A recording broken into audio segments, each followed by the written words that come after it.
Good evening, everyone, and welcome to tonight's editions of the BRI, which is the Black Research Institute, where we're here and we're committed to solving the problems. Tonight, I got a special guest. Once again, man, it was just somebody who I saw on Facebook, and I see, I saw what she does as a profession, and I felt like, some of the members who watch this show could benefit from her. Um, we just was talking in the green room, and she is an amazing soul, an amazing individual. This is going to be a great interview tonight, so we're going to run my intro and we're going to come back and I'm going to introduce tonight's guest. Okay.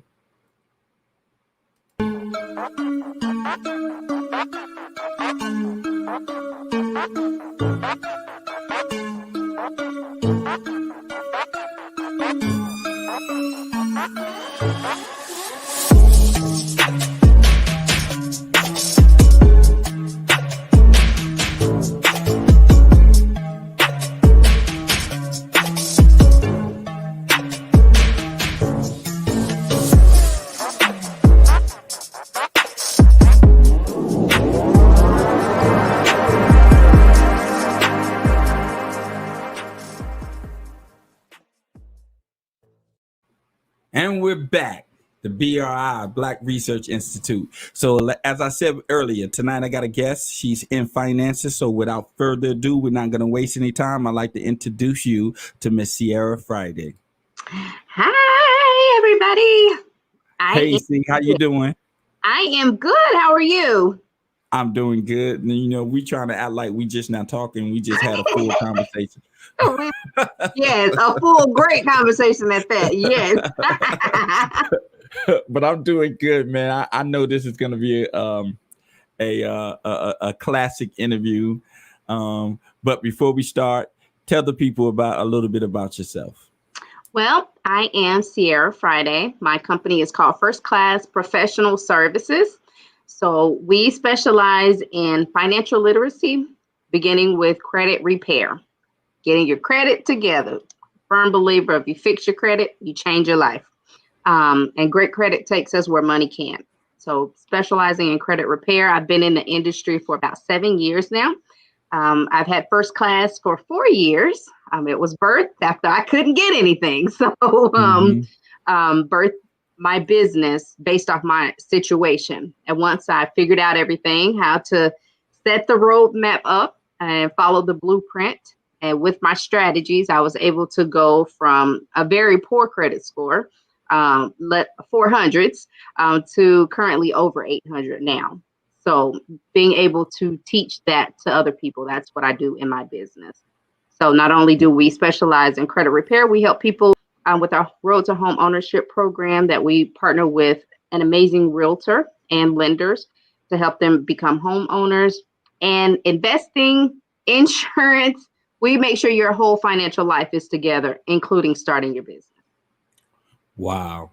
So all of that underneath one umbrella? One umbrella, First Class, and then you have First Class Credit Repair, then First Class Business Solutions. Yes. Okay. Now, with what we're going through with this pandemic, yes, right? How important is it? No, let me rephrase that. During this pandemic, is this a great time to repair your credit, or is it a time to just ride out this wave and see what happens? It's an amazing time to have good credit. Right. So if you haven't already started, definitely a great time. The reason I say that is because a lot of creditors are being way more lenient now because they understand, hey, we're all in a pandemic. Everybody's being affected right now. Right. Not only are they're saying that everyone is affected, but they're also saying like people need money. Yes. like people need money, and supply and demand dictates that we put this money out there. Right. It's right. A necessity. It's a necessity, right? Like supply and demand says, you know what? We put this money out there, and if not for nothing, if right. not for nothing, the government to take care of some of the loans. And they have been, especially student loans. There was a forbearance for, I want to say 6 months. You didn't have to worry about interest or payments for your student loans, even mortgage lenders. A caveat to that. But some of the mortgage lenders were being very lenient with the payments as well. So you could put your payments on the back end. So that was a good thing. Even car lenders were being very lenient as well. Now, you help people get their credit straight. Correct. But in the process, are they, after they leave you, not even leave you, but after you do that, are they then prepared to teach someone else the particular skill? Or like, do you have like a downline, so to speak? With as much education that I provide, it's resource galore. I'm a firm believer that once you leave me, you should be able to show or teach or tell somebody the process that I went through to help you. So, if it's budgeting, you have budgeting resources that I provide to you. You can send that to somebody else, show them how to use it. And especially with their credit, because I give so much. I show you how to keep your credit good so that you don't have to, come back and see me again for the same reason again. So they definitely know and understand once they leave the process of how to keep the credit good. Okay, so I'm not a big credit person. Like I never have been. Like I'm of the thought that if I don't have it, you don't have it. I don't have it. Like I don't need it, So, but what is the importance of having a good credit score? The number one thing is freedom. I'd rather have a great credit score now and be able to go get anything that I want than to need a good credit score and then I have to go try to fix my mistakes. So if I want to buy a $200,000 house, I don't recommend it, but if I want to go get that $200,000 house, unless I have $200,000 underneath my mattress or whatever I've been doing to accumulate that amount of money, if I don't have that, I have to rely on credit. Or if there's a $40,000 car that I want to buy, I don't recommend that either. But unless I have $40,000, I'm going to have to rely on credit in order to get that. And, not having to pay crazy, ridiculous interest rates like 27%, 30%, anything over 2% is too much. Wow. Okay. So you talk about having credit when you need it, but does not having credit go like simultaneously hand in hand with having the job to cover that credit? You know what I mean? Like in a certain situation, yes. Right. Because if you go get the house, they want to make sure that you're able to keep paying for the house and you're able to stay in the house, right? But I've helped people that just get out of jail and they have close to an 800 credit score. They don't have the money, but because they were able to, take the strategies and start building because they didn't have anything on their credit. They start building and they had the job, but they had the credit. So yes, in certain instances, yes, because I've helped doctors and lawyers and their credit score was like 400, 500 because of student loans, debt to income. Wow. So yes. It's sort of like a double-edged sword though, because okay, yeah, you got a good credit score, let's say, but you work at McDonald's. Right. Like you got a good credit score, but True. you work at McDonald's, and sometimes that good credit score will get you into situations that your paycheck don't really allow you to really handle. For example, the housing boom, when the housing bubble, right? Right. The housing bubble was all about, they were giving these fraudulent loans to people that they knew wouldn't be able to cover these loans, but True. they had a good enough credit score to get the loan. Yes, subprime. Yes. And Right. that was a real thing. 2008 to almost 2012 was a bad time. Right. Yes. But it looked good at the time. Right. Right. Yes, Like, because they were pushing people in those houses. Yes. right. So for someone like me, I'm working at McDonald's, and a realtor come to me and say, you know what? We can put you in this $175,000 house, and for the first 5 years, your mortgage is only going to be $500. Right.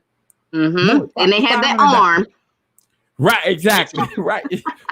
Your mortgage is only going to be $500. So come on. But the fine print says after 5 years, it's going to balloon up to a certain amount of money that will take you out of your price range for your job. Right. That adjustable rate mortgage. Yes. The arm. Yes. Absolutely. Right. So that's why I said, like, having good credit, you need a good job too. That's what I think. Right. You could.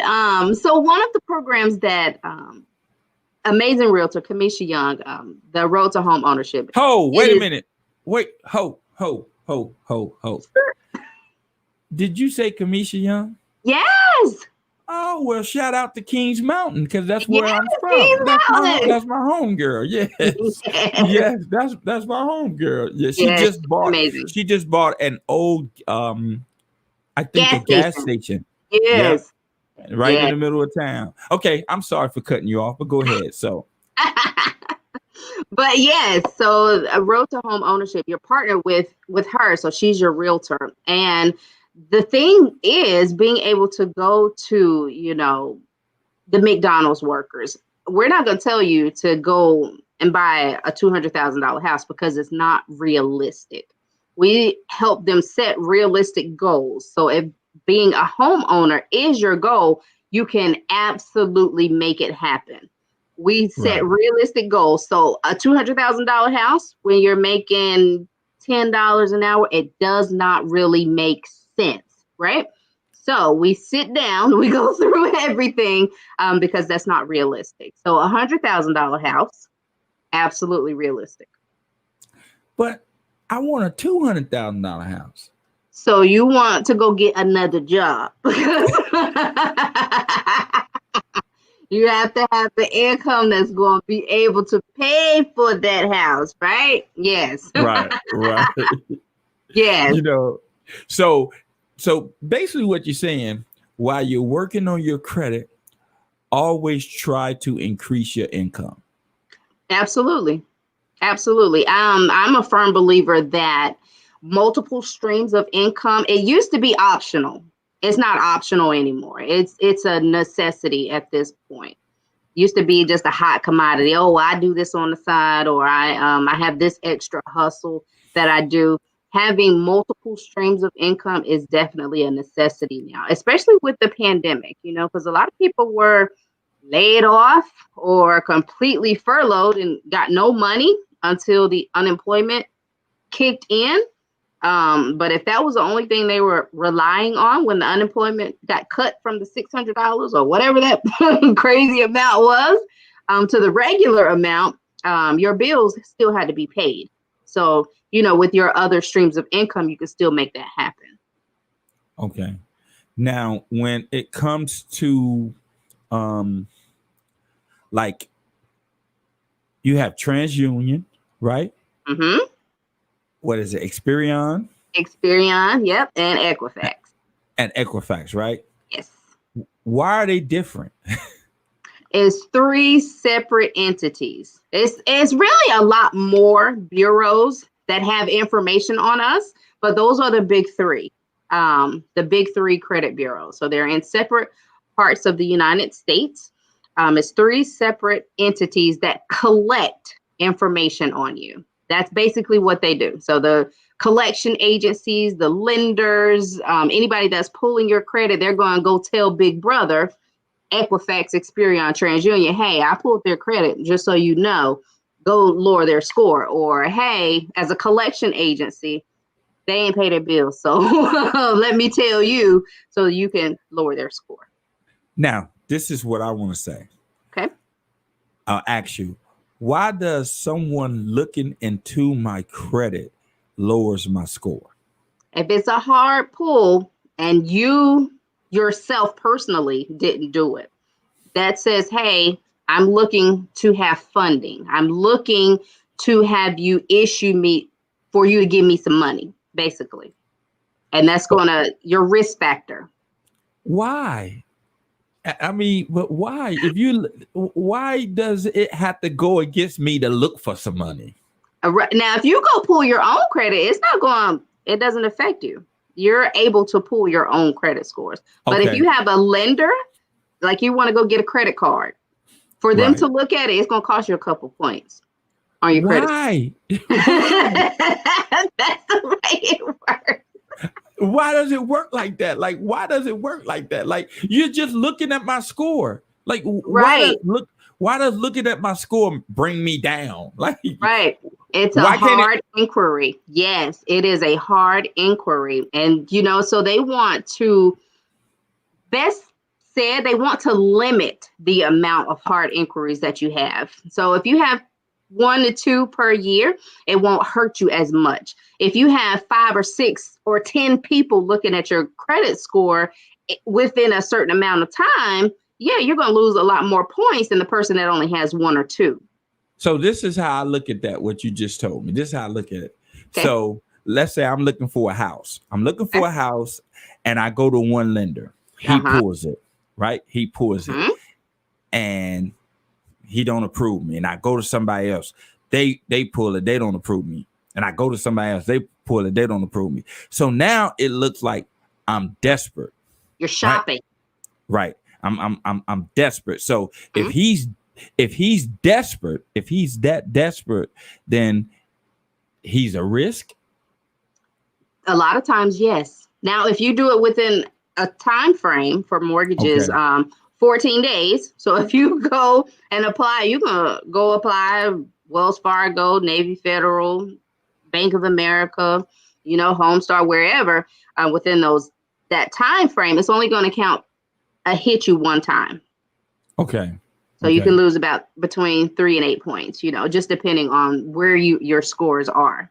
But now if you're going to look for a car and you just separate, hey, I'm going to go today, I'm going to go in about 16 days, 2 weeks, another week goes by, I'm going to go again. If you have poor credit, they're going to shotgun your credit. So they're going to shop you around to everybody in the world for a car.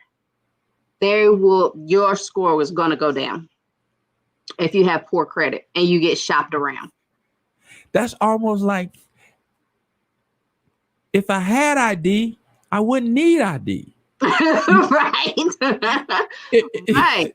But if you have the resources, because if you are connected to me, the first thing I say is go to your bank. If you have a credit union, if you're trying to get a car, the credit union is the best place to go. Number one, their rates are so much lower than, your Santander, your Landmark, your bad credit people that offer you loans to get cars.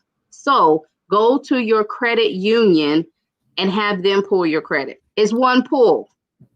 And then they'll issue you your check and you go find your car.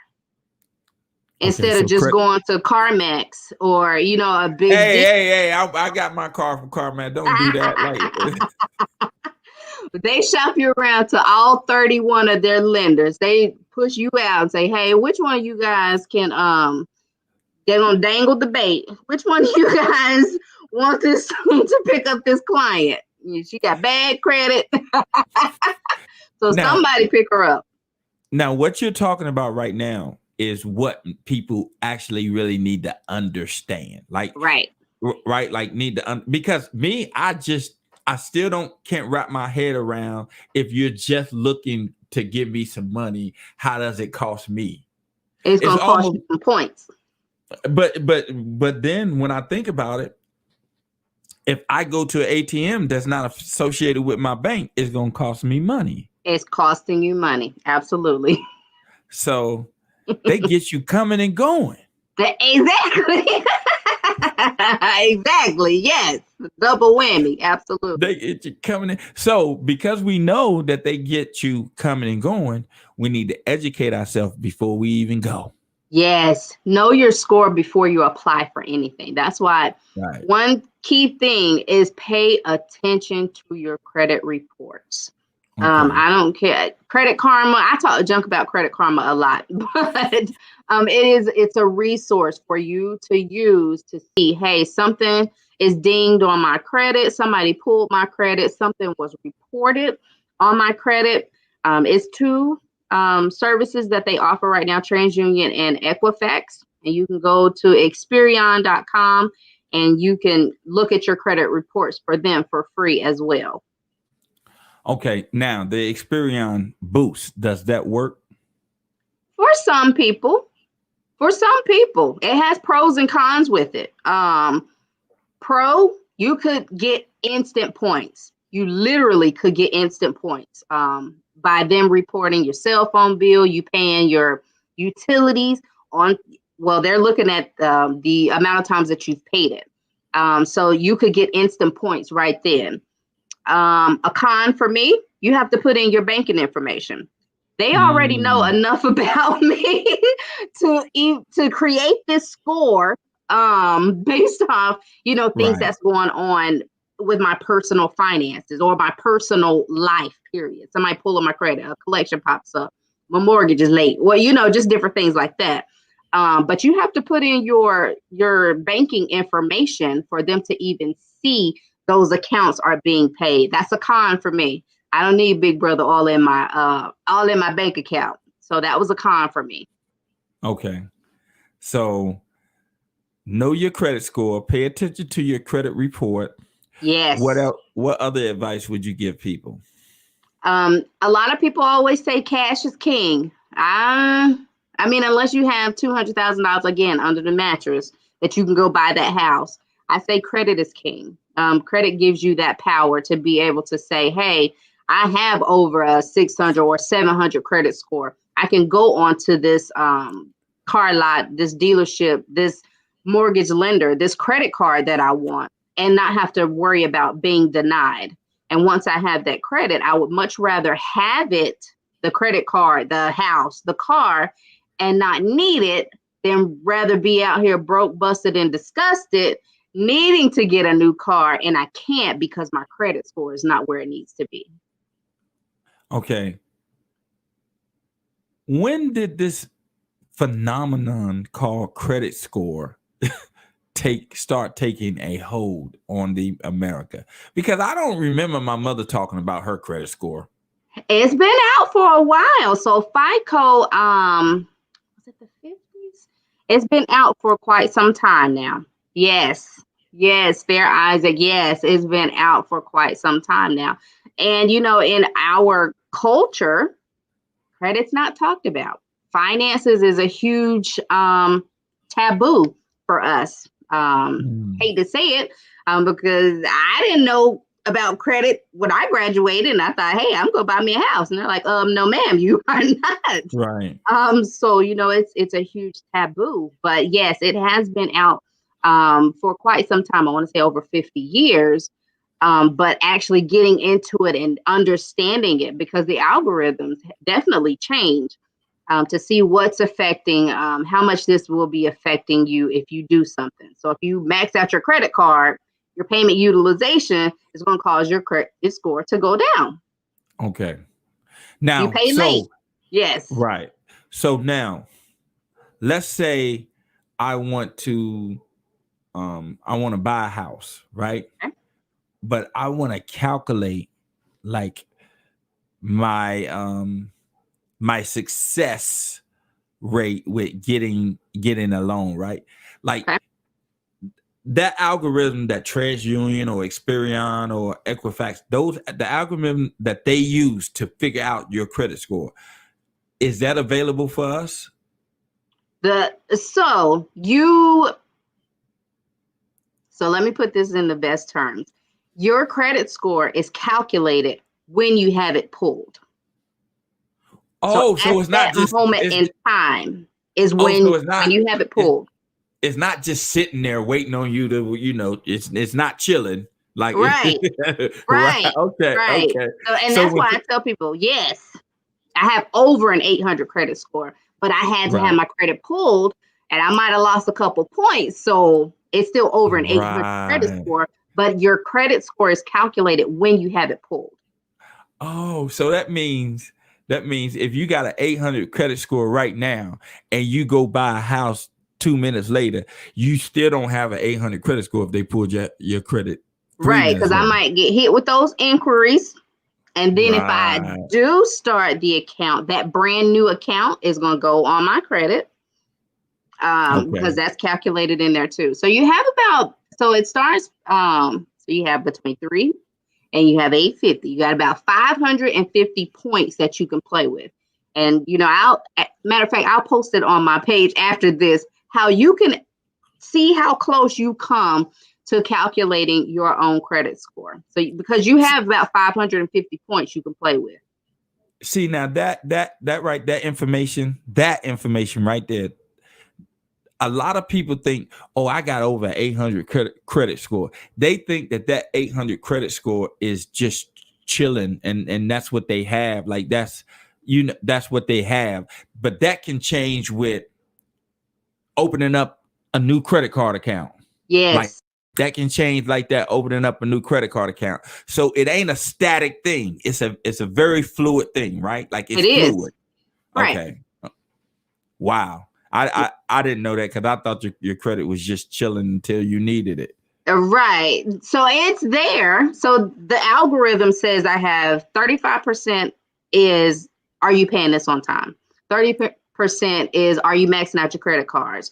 15% is, do you have a good ratio of stuff? You don't just have 15 credit cards and no mortgage, or 5 car payments and no mortgage.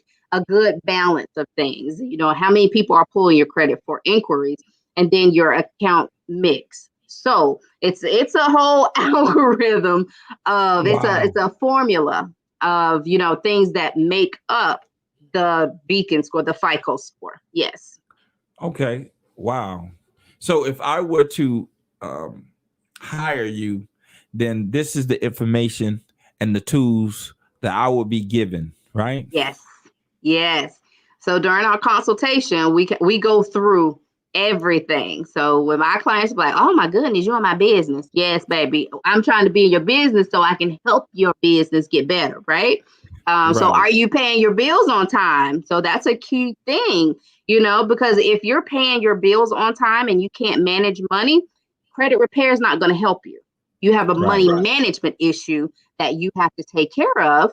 And we teach you discipline. We teach you good habits to start so that you can create new habits of good money management skills so that you don't have to worry about that in the future. Do you have a good budget? And that's one question that we ask. And we go through a whole budget because, again, if you can't control your money will control you. Okay. So I have a perennial disagreement with my wife when it comes to budget, right? Okay. So I think budget is the amount of money you make, Okay. the amount of money you make Mm-hmm. versus the amount of bills that you got to pay out. Let's say I make $1,000, but I got $500 worth of bills, right? I got Right. $500 worth of bills. So that means to me that whatever else I want to do, I have a $500 budget, Could. Yeah. Now, what right? other expenses do you need to add in there? Because it'd be those small expenses we don't think about, like groceries or gas or cell phone bills. But right, but what I'm saying is that a budget is not. My argument is a budget is not something that sort of is fluid. Like a budget is a concrete thing. Like I have $500 to work with. That's my Right. budget, right? Yeah. That's my budget. So Mhm. when I talk about budget, I'm saying, you know, how much money do you make? because how much money you make is essentially your budget. Right. Right? That tells That's you what we have to spend. Yes. that's what you're working with, right? Right. And so you can't just come up with an arbitrary budget. Oh, I got a budget of 1,600, but you only make 1,200. Right. Right? You only make how you get where you get the extra 400 from, like, right? Right. Mm-hmm. So I'm saying that to say, when you say you help you budget, what you're saying is you look at what a person makes, Yes. and then you devise a plan on how to best distribute that. Yes, absolutely. Because Okay. sometimes we spend too much. We might buy some sneakers or some shoes that we shouldn't have bought, especially if we didn't put any money in the savings plan, in the vacation plan, in the tuition plan, the medication plan. So those things like that, yeah, yes, we absolutely. I teach you to budget to zero. And what that means is I'm giving you, so if we're making $1,000, the rent is 500, the lights 100, and then we are, what is that? 400 in the clear. Well, clear that we have to make sure we have grocery, make sure we have gas, make sure the kids' tuition is paid, make sure daycare is paid, make sure we have cable, make sure we have internet, make sure we have fun, make sure we live. Well, we ain't got much left in the budget. Right. So if we spending too much at the grocery store, we need to revisit. Do we need to use a different brand of something so that we have more money to put in the fun pot? What can we cut down on? Can I change my cell phone plan so that I'll have more money? Do I need to decrease my Spectrum bill or the package that I have because we don't watch TV anyway? What can I change around so that I have more money to play with so that I can reach my goals? Okay.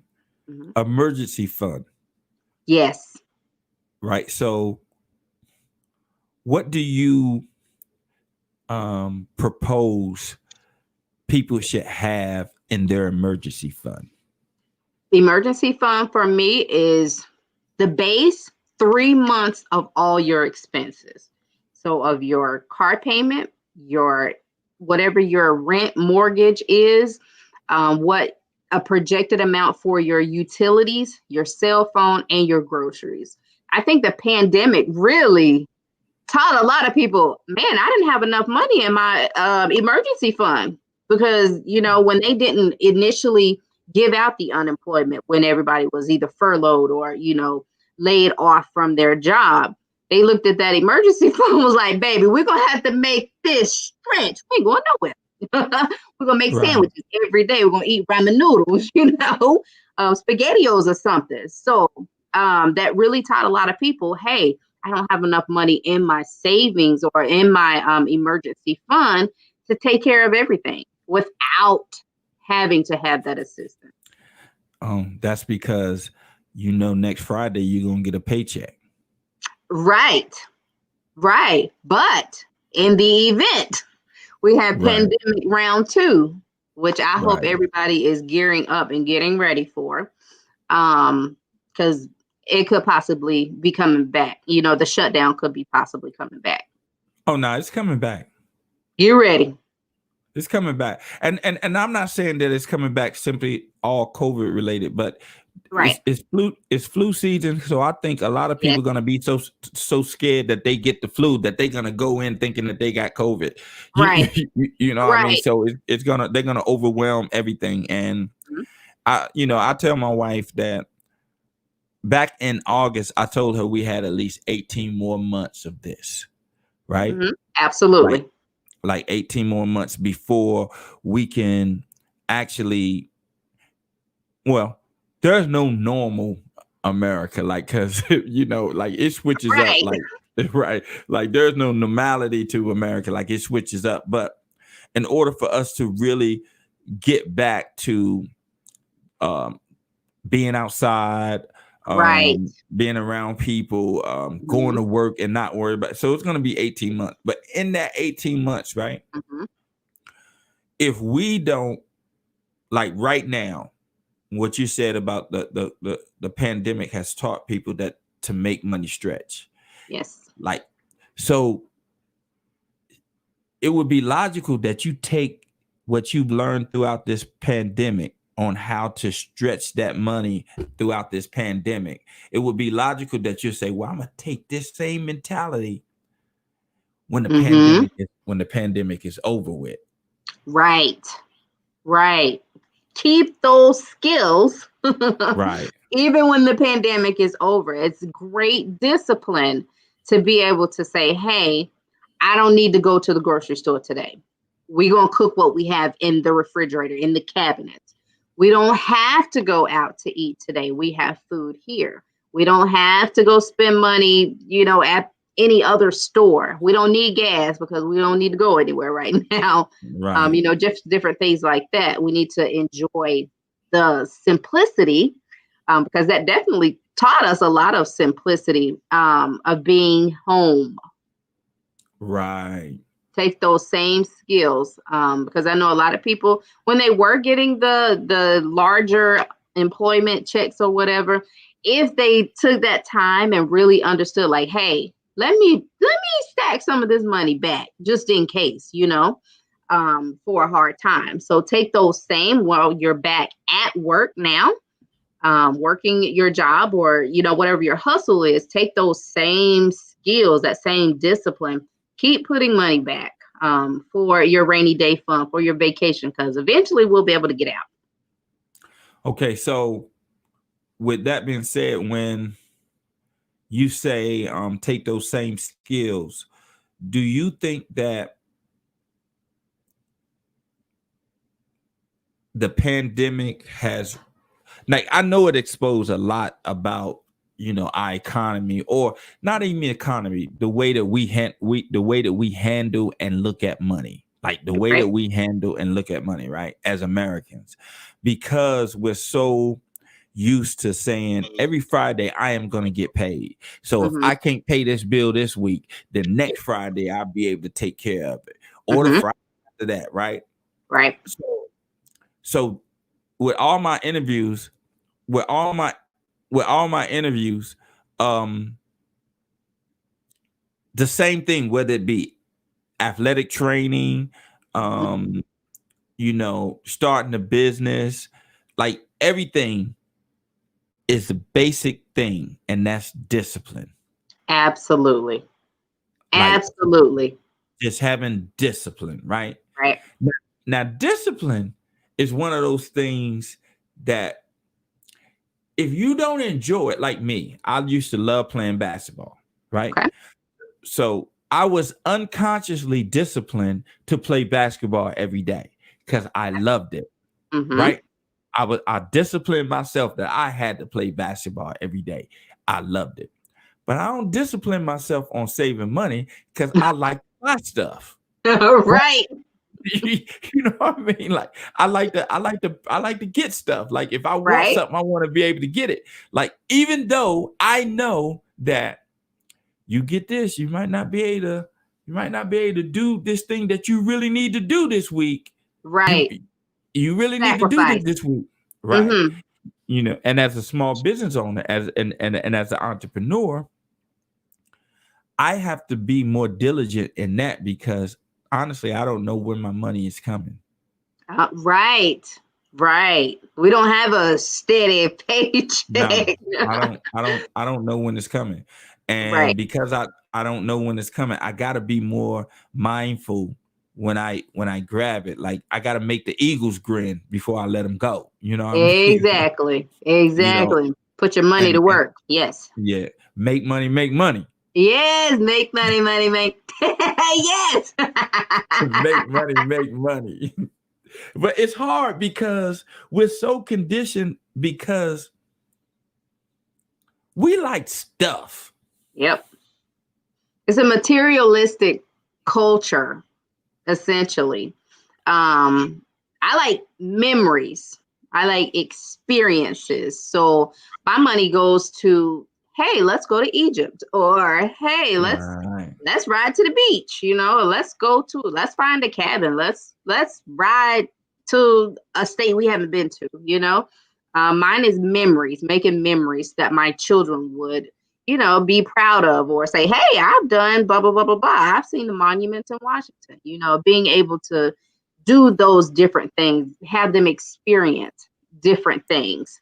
So that's mine. I'm not much of a sneaker fan, but in materialism, some people are. Some people like to wear their wealth. That's not me. Right. Hmm. I'm Warren Buffett. Right. Have the same car for 30 years. 30 years, I'm Warren Buffett. Like, don't really matter. But Yep, does that better. what made you go into this particular field? Credit. So I went into credit because I had to fix my own credit. Okay. So I went to college. They were like, hey, you want to move off campus? And I was like, oh, yes, I want to move off campus. What do you guys mean? They sent a credit card in the mail. And I was like, oh, I'm really moving off campus now for real. Moved off campus. Swipe. Put the whole semester on the credit card, right? I thought it was free money. Okay, well, shoot, we're good. Party over here, right? So stayed off campus. Another semester, swiped that one too with another credit card they sent. Had no idea what type of trauma I was doing to myself. Who got you? Premier get you? Premier, and I want to say it was First Horizon or something. Yeah. Something weird, but yeah, they were like, hey, we got this credit card. Yeah, moved off campus, had a little apartment. Yes, honey. Yeah. So stayed off campus, went to school, whatever, came home. And I was like, oh, okay. So I have a baby, getting myself together. I was like, okay, so now it's time for me to be a grown-up. I need to go buy a house. Right. Ran my credit. And they was like, you remember this? And I was like, what is First Premier? What is that? First Horizon. I was like, oh, that was 3 years ago. That's still on there? Yes, had a 484. Could not buy a house. Could not get the job that I wanted because my credit score was not. Before you go any further with that, how does my credit score affect me working? Like, what does that have to do with me working? They want to know how financially responsible you are, because they're like, hey, you paid this bill late, you're gonna come to work late.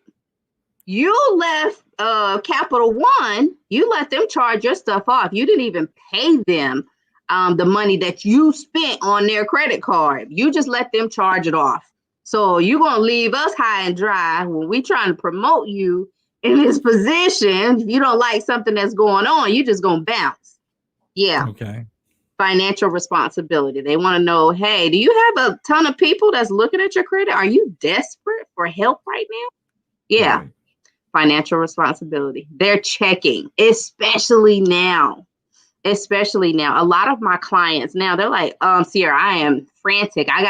You gotta help me quick. I'm trying to get a promotion, especially my military people in the Air Force. Air Force is one of the ones that's a stickler, making sure your credit score is where it needs to be before they promote you to the next level.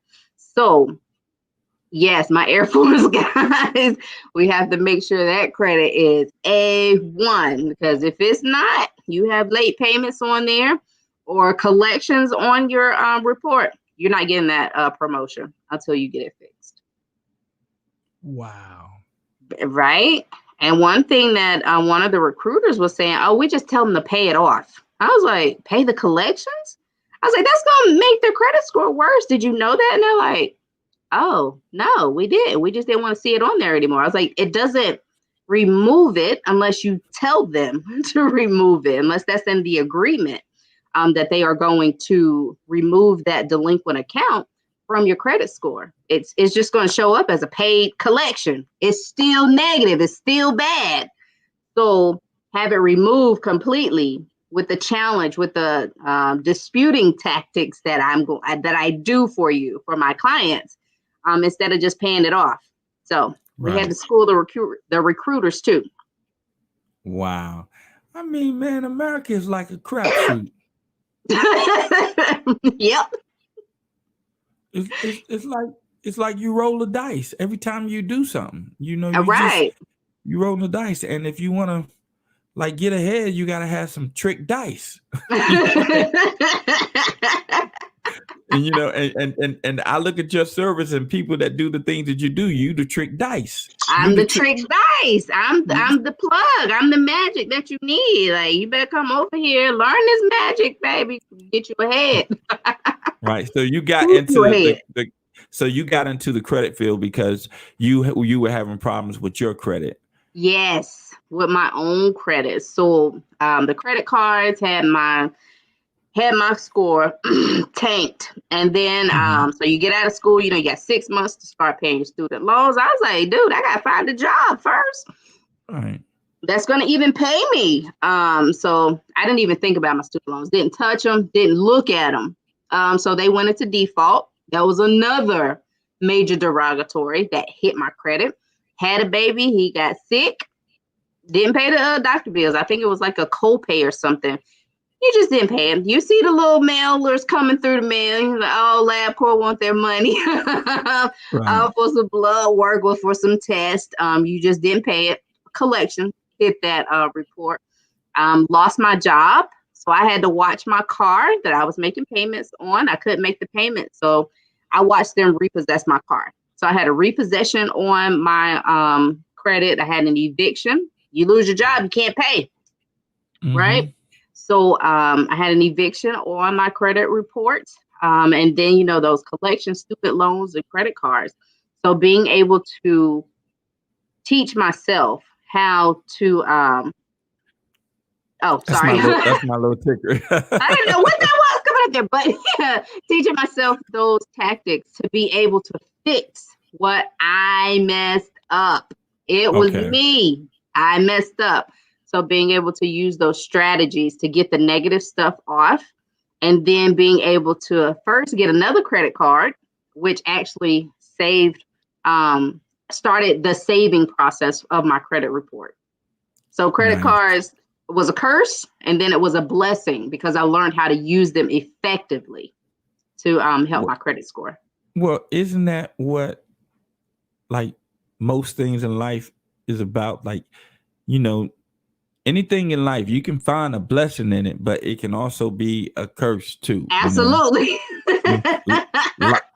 Like food. Food is a blessing. Yes.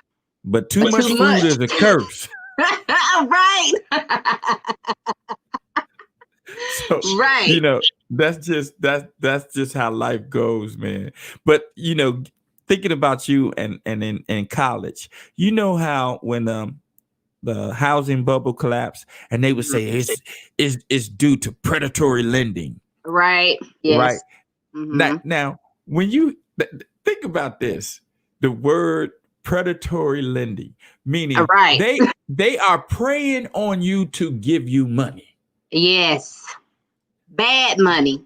Right. Like, so why hasn't anyone flagged First Horizon and First Premier? Because they understand that they sending all these cards to these college kids who most likely do not have a job. Right. Because I wasn't working, and that's been 20 years ago. They don't have a job. They don't have a job. So why are you sending them credit cards? And that starts you off. Oh, we're gonna start you off with $500, but $125 of that is gonna be the fee. So your actual money that you're gonna have is $375. Like right. So. And I'm in college and I ain't got no job. Of course I'm gonna sign up for that. Exactly. It was swiping away. Yes. And that's predatory. It is. That's predatory. So and no one has ever flagged it, and they done got a lot of people like that. Yes. Because I know it's not just me. Oh, they got me. They got me. All right. They got me. Yes.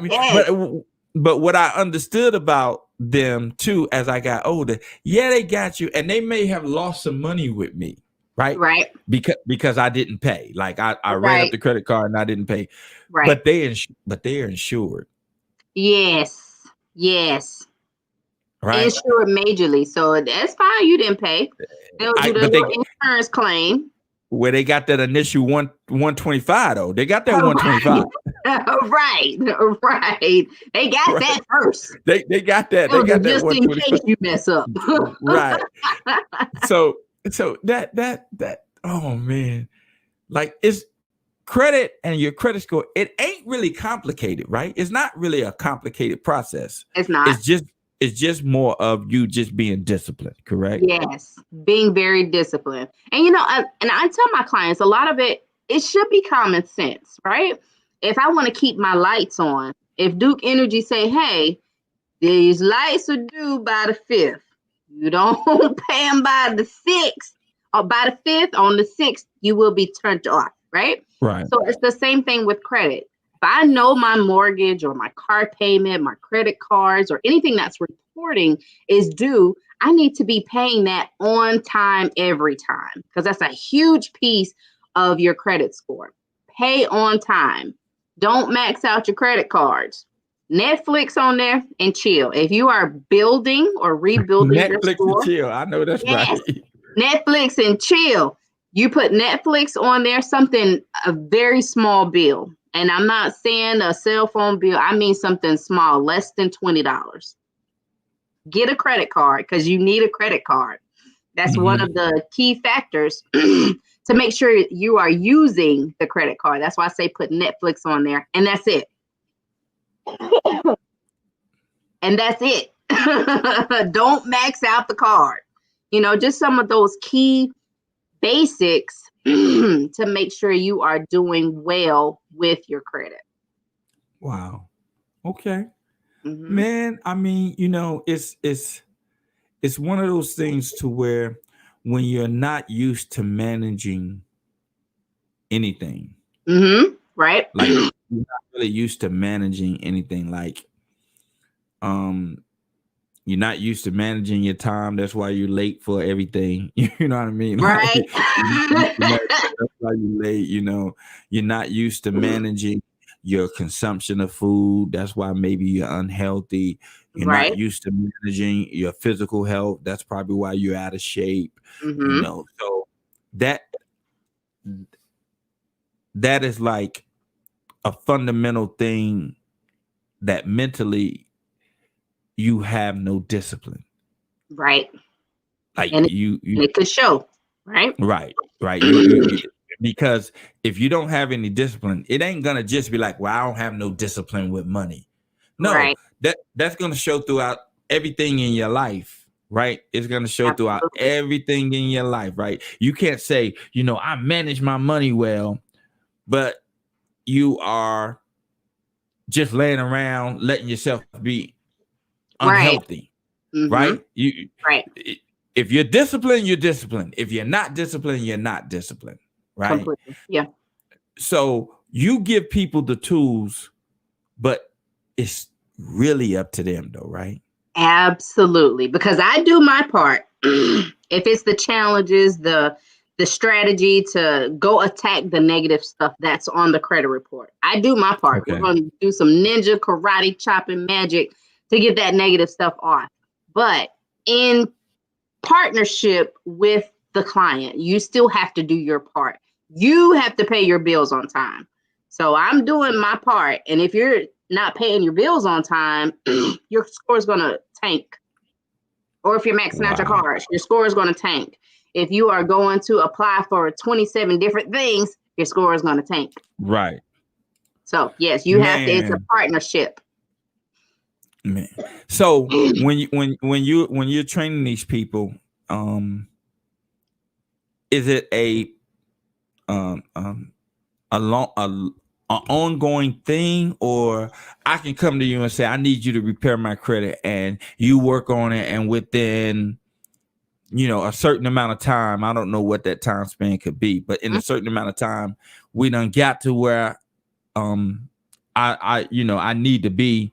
Like, do you repair credit for a particular task? Like, let's say someone want to buy a home, right? So you work on their credit so that they'll be able to buy a home, or do you repair people's credit just so that they can have good credit, or both? Both, actually, because some people do come in like, hey, my main focus is I want to buy a house. So we go Okay. through making sure you don't have too much debt, debt to income ratios. Make sure we're getting that negative stuff off your reports so that your credit score can be the best that it can be so that you can get the best rates. And then some people come in, maybe they already have a house, but they just want to have great credit, so that it can afford them different opportunities that they want, like great credit cards with benefits and perks of having those credit cards, Mm-hmm. like the travel rewards or cash back, things like that. Jobs, again, people aren't getting promoted because of their credit scores. Insurance, the better your insurance, the better your credit score is, the better your insurance rates are for like your vehicles and things like that. So it still plays a part in a lot of different moving facets of your life. Wow. Well, Yes. Ceara, you open my eyes to a lot of things, man, and I hope a lot of people, got at least a itch that they would want to scratch, and they would call you on it, Right. in regards to credit, because honestly, not just credit, but finances in general. Mm, right. As we were talking earlier, like we just hadn't got it yet. You know, Right. we haven't gotten it, and that's okay too. But at some point, you got to start the process of getting it. Right. Right. Because it's not just us relying on it. Our It's our legacy kids, reliant right? on it as well. Right. Because Right. You know, I don't want to have them set up for the okey doke like I was. I was like, I didn't know credit cards would, if you don't pay them, you got to pay that money back. At the time, I didn't know that. right. My 15-year-old son has the last time I checked, he had a 760 credit score because I've started building up his credit now. So if it's something he wants to do once he graduates, he won't have to be like, oh, well, student loans, or, I don't have, the funding or the credit to do things on my own. He'll have that discipline already that he knows, hey, I'm hopefully graduating with an 800 credit score. I'm good. I can go do whatever it is that I want to do and be able to be sufficient with it. Nice, nice. Mhm. Okay, so I am going to show people how to get in touch with you, All and right. I'm gonna come right back to you. Okay. Okay.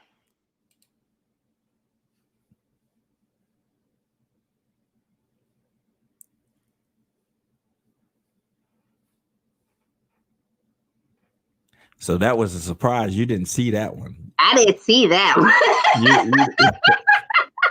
You you didn't see that one. That was a surprise. You are That's, good at what you do. I like oh, it.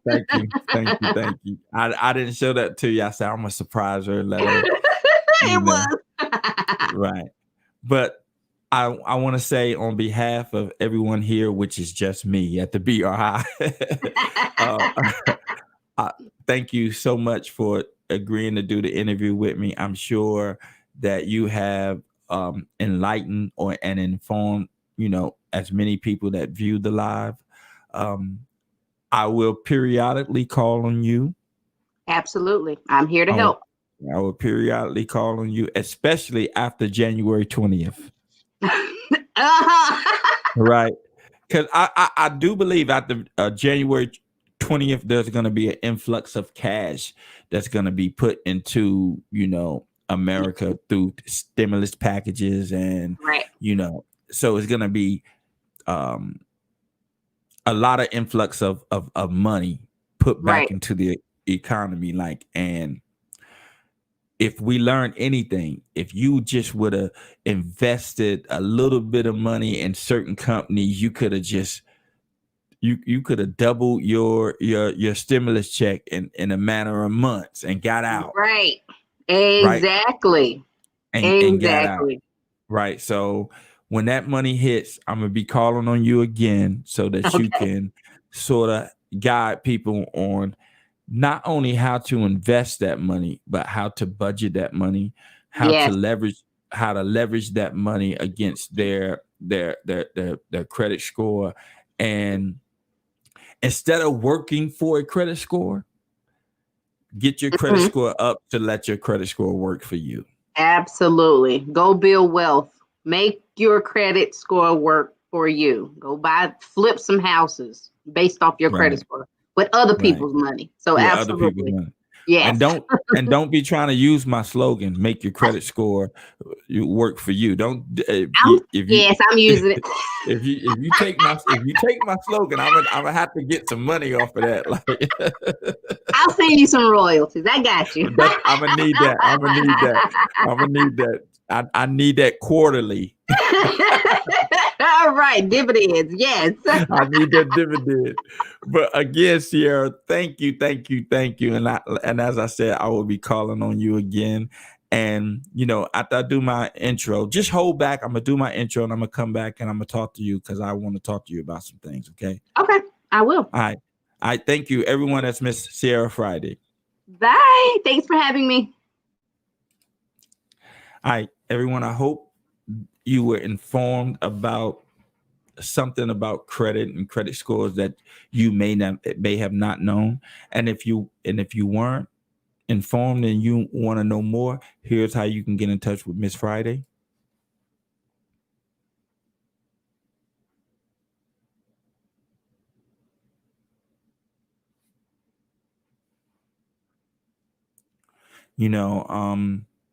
Before we did the interview, we was in the green room and we were talking about, like, it's funny how we know that we live in a capitalistic country, meaning, capital runs America, but yet we won't take the time out to understand capital. And it's great to have people like her in that particular profession to teach us what we're not taught in schools. So if you want to get your credit score right, you want to know how to manage your finances and develop the discipline to do all of that, then by all means hit Miss Ceara Friday up. So I'm gonna end. Wait, I almost forgot. I gotta stop doing this. Had to bring you back. Okay. Because I have a tradition and I almost let you go. You almost escaped. Uh-oh. At the end of every interview, I ask each guest 2 questions. Okay. All right. So the first question is, what are you doing to push the culture forward? Pushing the culture forward. I am making an effort to educate and teach as much financial education as possible.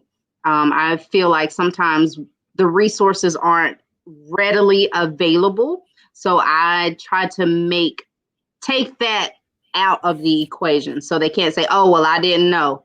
I'm providing those resources for you to know and understand a lot of things financially that some of us, we didn't grow up knowing. My parents didn't teach me about credit. So I'm giving you the resources so that you understand and you know about finances, you know about starting a business, you understand how to invest safely and still get a residual or a return on what you're putting in. So definitely trying to push the community and the culture forward with education. So they can't say, hey, I didn't know. Okay. Now, the next question is sort of a history question. And surprisingly, a couple of my guests have been getting stumped on this question. And it surprises me. But I need for you to name me 3 famous Black people, but they can't be athletes or entertainers. Okay. On the spot too. W.E.B. Du Bois, Langston Hughes.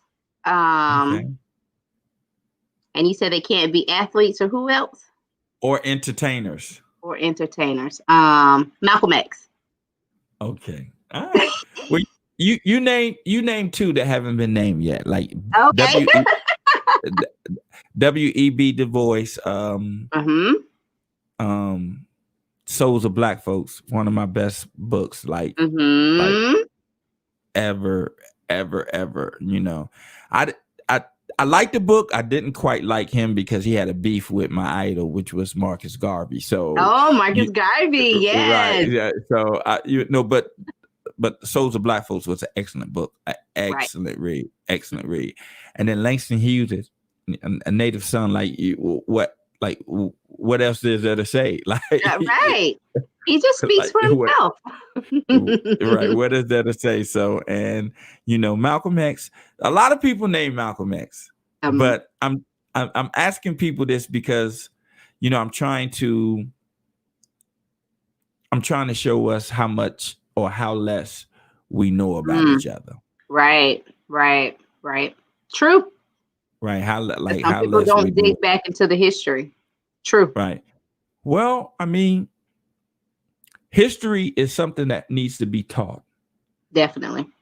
Right. So if it's not being taught, and it wasn't, your history wasn't taught to your great grandparents, and your great grandparents didn't teach it to your grandparents, and your grandparents didn't teach it to your mother, and your mother or father didn't teach it to you.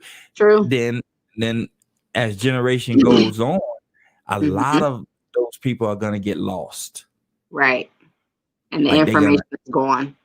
The information is gone. They're going to get lost. So that's why I asked those questions. So I'm about to do the outro, and I'm going to come back to you. Okay. Okay. Right. Okay, everyone. Thank you for looking and viewing the Black Research Institute. I'm trying to get these interviews done nightly so that you can see that we as Black people, we are doing things, and we're not just bouncing a ball and dancing around or grabbing a microphone in our hand. We're out here doing things that can be beneficial for all of us. So with that, I wish everyone a good night. And remember, in order for you to receive a blessing, you must first be a blessing. Peace.